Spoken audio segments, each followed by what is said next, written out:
So in Mark chapter 2, we begin to see the kind of structure that you see throughout Mark's Gospel.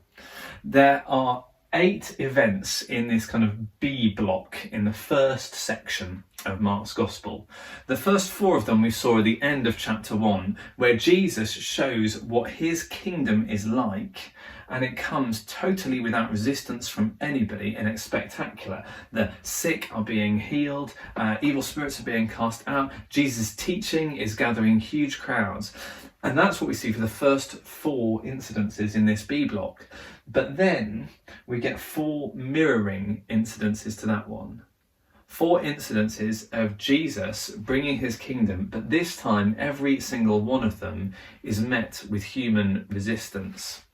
The one that always strikes me the most in Mark chapter 2 is the story of the healing of the paralytic. The man who's lowered through the roof in this house by his friends for Jesus to heal him. When Jesus meets the paralysed man, he says to him, "Son, your sins are forgiven." And when he does that, the religious leaders who are there lose it. They say, "Who is he to offer forgiveness like this?" And then Jesus says to them something really interesting. He says, what is easier to say to a man? Your sins are forgiven, or stand up, get up and be healed?